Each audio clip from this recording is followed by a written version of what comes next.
Cartas de crédito. Número de lista 37.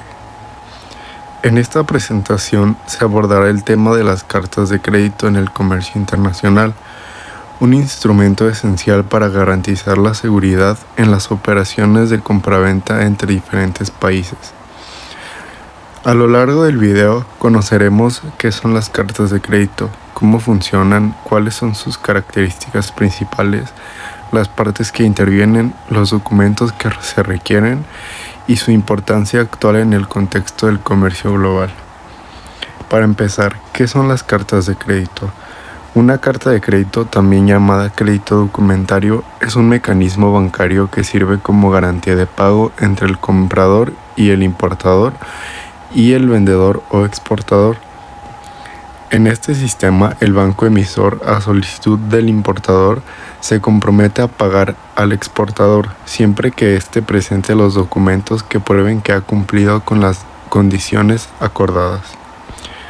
La gran ventaja de este mecanismo es que separa el pago del contrato comercial y el banco solo revisa los documentos sin involucrarse en posibles disputas entre las partes.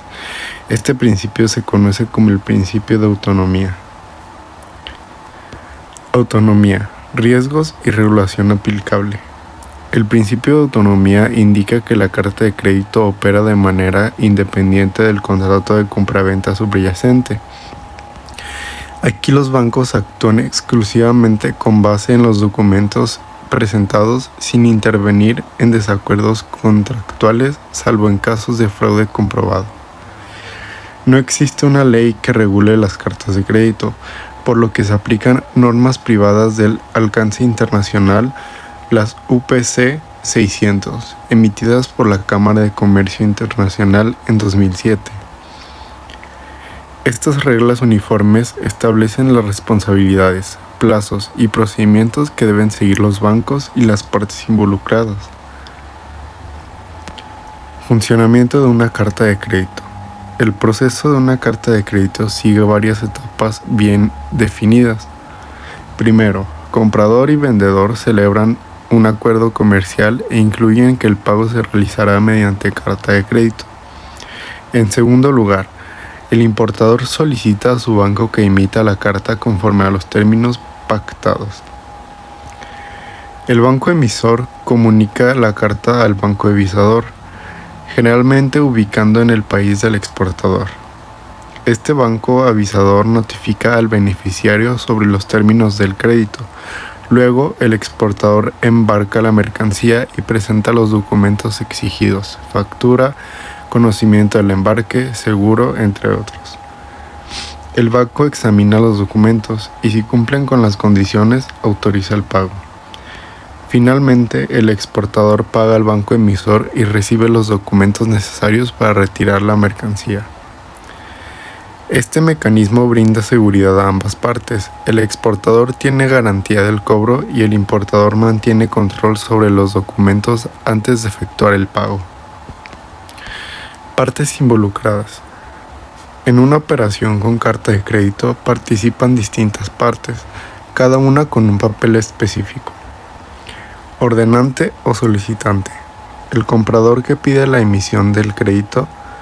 Beneficiario. El vendedor que presenta los documentos y recibe el pago.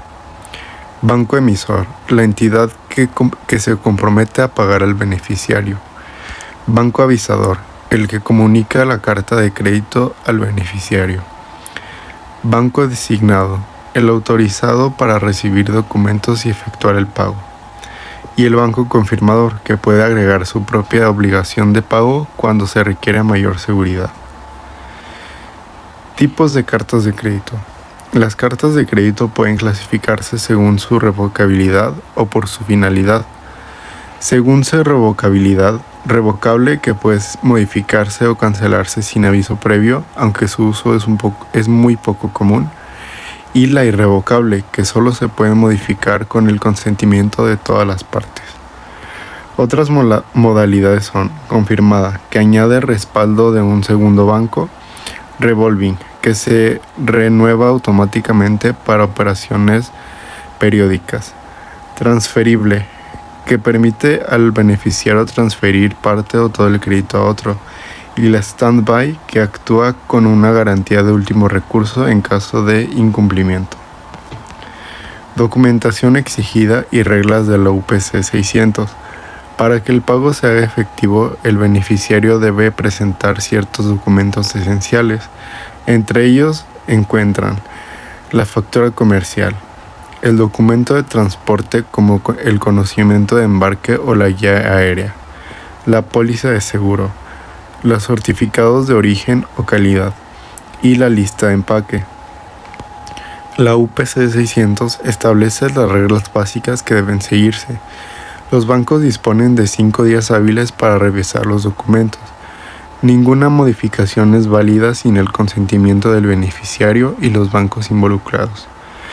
También regula aspectos como las discrepancias, plazos, el transporte, el seguro y la presentación electrónica de los documentos. Si existen errores o discrepancias, el banco puede rechazar los documentos o solicitar correcciones dentro del plazo establecido. Y finalmente, las cartas de crédito tienen una larga historia dentro del comercio internacional. Entre los siglos XVII y XIX, los comerciantes necesitaban mecanismos que garantizaran el pago de bienes a larga distancia. Las cartas de crédito surgieron como una solución segura antes del desarrollo de los medios electrónicos. Con el tiempo y especialmente con la globalización y expansión bancaria, se estandarizaron mediante las normas de la Cámara de Comercio Internacional. Hoy en día siguen siendo un instrumento clave en las operaciones de alto valor o con riesgo elevado, a pesar de la existencia de medios digitales de pago. La tendencia actual apunta hacia la digitalización, con las llamadas de la EUPC, que permiten el uso de documentos electrónicos reduciendo costos y tiempo. Además, se aplican complementarias como la ISBP, que orienta a la interpretación de los documentos, y el sistema DocDex, que ofrece mecanismos de resolución de disputas. Gracias por su atención.